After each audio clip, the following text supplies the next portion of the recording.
right, I am back with the finished first week spread that I'm starting with, and of course my first week is going to be July 4th through the 10th. This is my first spread ever, so it's a bit, it's a lot like me. It's a bit much.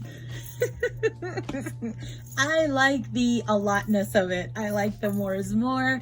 I really had a lot of fun doing it. It took me too long, I think, but like I said, I did have a lot of fun doing this for. So I have a lot of a lot of these like fold over flips, and I have a few of these like hidden journaling pull tabs, and like I said, a lot of flips. I already finished the journaling on all of these. This was one strip of paper, and I cut the photos to size, and then I trimmed each of the flaps, and I added my journaling, did some stamping, used a lot of the stamp sets on from Stamp Society, which is really super fun. This was the last element I did, so we'll do that last. I did the other side. This also has a little pull out here, and then this has a little flip, and then this is from the cut aparts. This is also from the cut aparts from the printables that Heidi Swap includes in the class. And so that was that. To balance this side of the page with this other side, I did this same type of flip, and of course I added all of these. It's very boxy, I noticed, but that's okay with me. I added some of the journaling here, and I incorporated that star from the beginning of my oopsies for my stamping. Here's another hidden journaling pocket, and I just made pockets and stuff using the Storyline Chapters paper, and then the inside of this is a really thin Simple Stories paper. Some of these were stamped out images that I had already done from some labels like this, which are from the Stamp Society set.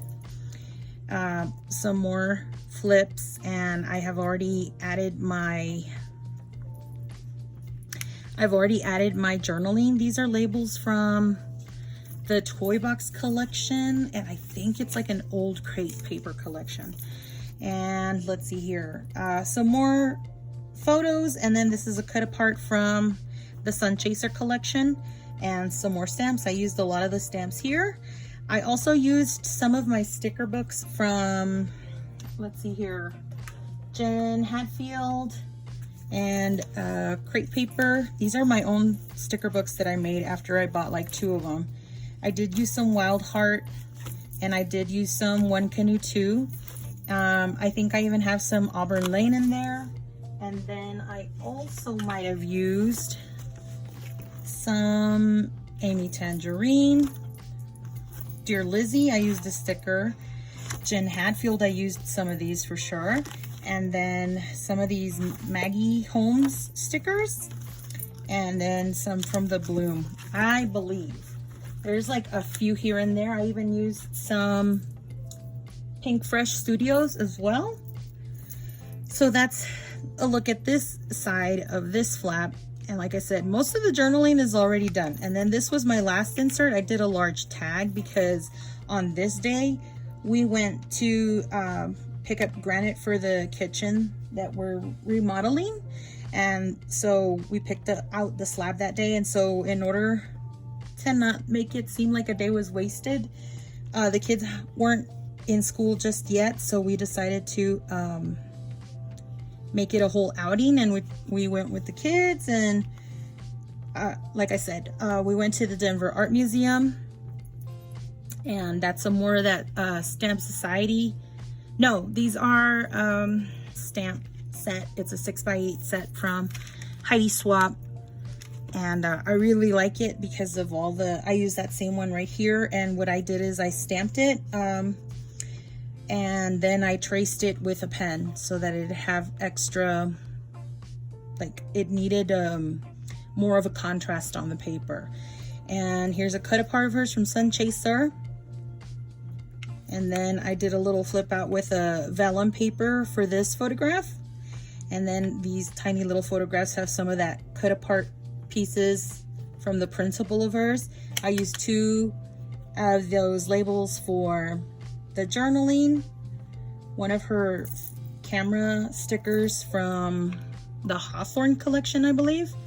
And then these all have other interactive pieces, like this family time has one of the journaling cards. And I just bent it, I scored it, and I bent it backwards so that way I could, if anybody picks it out to read, it's already bent for them. And I used some more of her paper from the Storyline collection, and I used her washi. And then these are some stickers from that crepe paper sticker book. This is from her The Adventurers, and I used to Keep Exploring on there. That was super fun. I used it in 2 different colors. And let's see here, and I did my journaling there. I did another flip here. I used some more of the stamps from the Stamp Society stuff and from the Adventures as well. Here's some more of those planner stickers in there. Also more planner stickers. And then I did a tuck in here. I added another background sticker. And this one I was trying to measure it to see if it would fit, if I would be able to fit that sticker right over this picture. And I ended up sticking it accidentally to the photograph. So I'm kind of, it was upsetting, but oh well, what am I gonna do? I used one of these planner stickers as well on the back of that photo so I can put some journaling there. This is another cut apart from the printables, which I just glued here and here to make a little pocket. And then this is also from the printable. And I actually haven't journaled here, but this is a flip and it flips up. Also from the printable, and I think this one's also from the printable.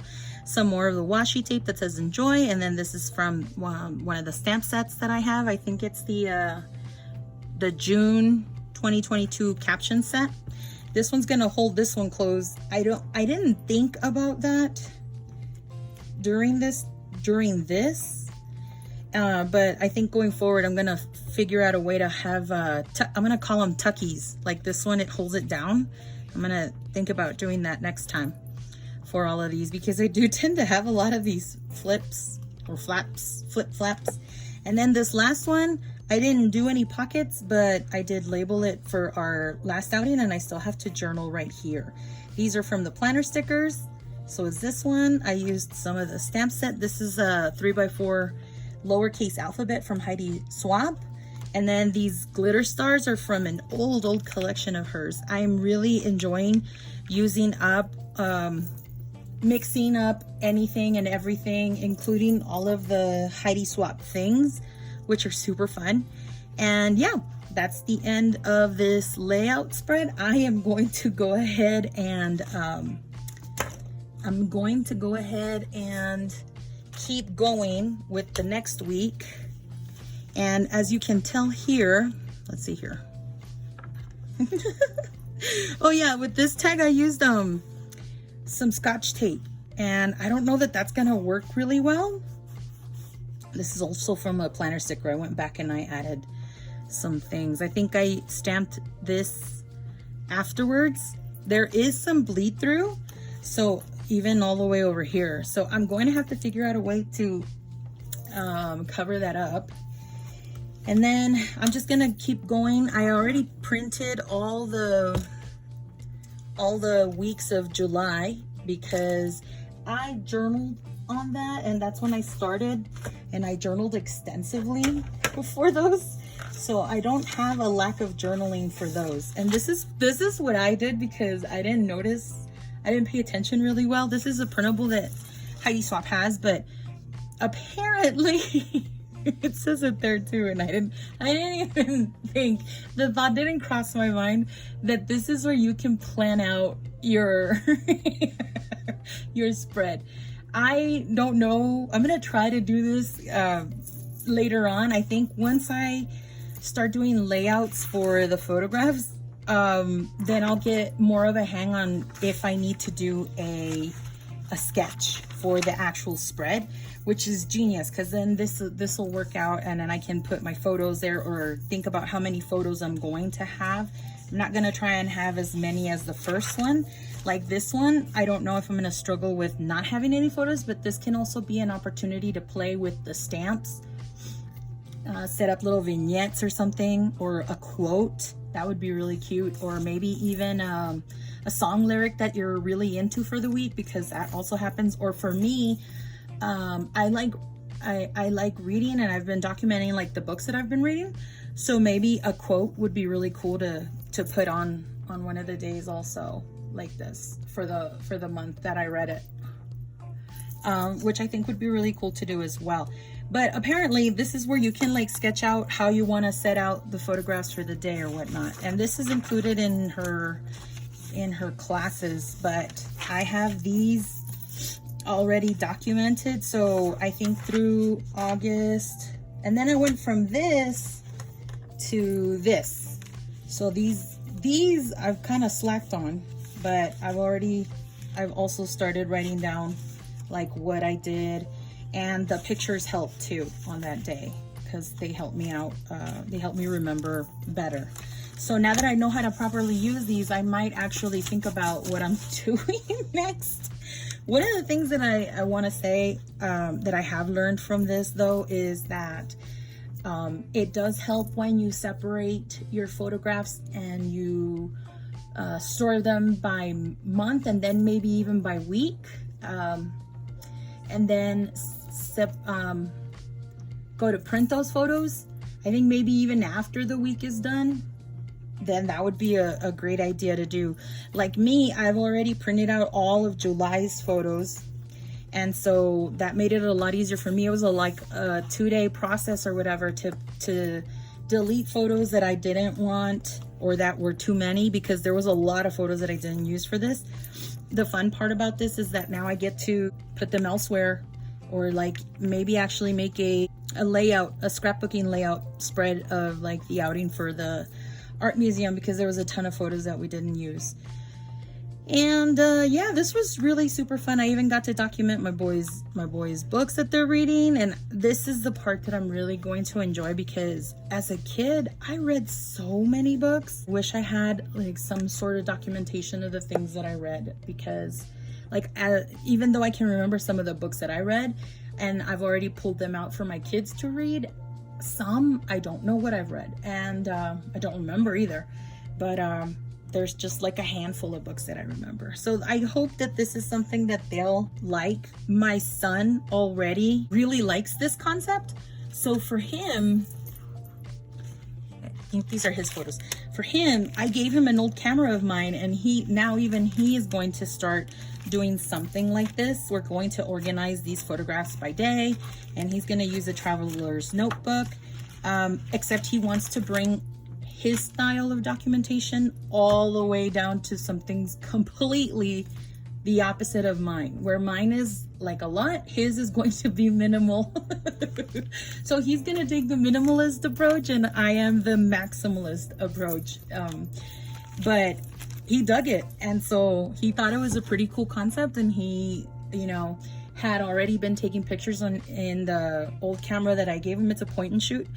And so he's really into this idea about like documenting details, and of course he's familiar with me scrapbooking, and so the idea of it wasn't so foreign. It's just the thing that's gonna hold it in, like it's not gonna be an actual 12 by 12 for him, and so he really thought this idea was really pretty fun. So that's it for me for this week. I don't know how I'm gonna continue doing the other ones. I am going to try, and the goal for this next week's spread is to really go minimal, because this is a lot. I understand that this is a lot. I understand that this is like to the extreme, but I really like it. I really like all the colors. I really like that I took this and extended it to this day, and that it has all these little flips and chances for journaling. Like what I haven't written here is that this was at the end of the day, and we were all pretty exhausted. So much so that we're all eating, and in the middle of me realizing we had all ordered salmon dishes. I think it was just because we were hot and it was the end of the day and we wanted something kind of light and cool. And so we didn't even notice that we had all picked out salmon to eat. I did notice that I get really messy with the glue, so I'm going to have to go back and clean out all of my photographs with some of that undo to take care of all that glue on my photos. So that's another thing too, but I'm trying to figure out how to make sure that things don't fall off or pop off. And I didn't want to use staples because I didn't want them rubbing on like photographs' faces or anything else like that, or even running through the paper itself and creating holes on it. So anyway, if you have any questions, please leave them down below. I'd love to hear from you if you have any comments, especially with like the amount of stuff that I have. I know that this is such a me thing to do and I really enjoyed it, but maybe I'm gonna try and bring it down. This was my favorite part, is this vellum overlay here with a quote, and then that you can open it up and then you can open it up once more. That was my super favorite part. And then this arrow sticking out that says let's explore, so that we can go further into the tag. Like I said, I would love to hear from you. Thank you so much for staying to the end. And if you have any questions, leave them down below. If you haven't subscribed, you know, do the thing, push the button, ring the bell, all that good stuff. We'll see you in the next video. Bye.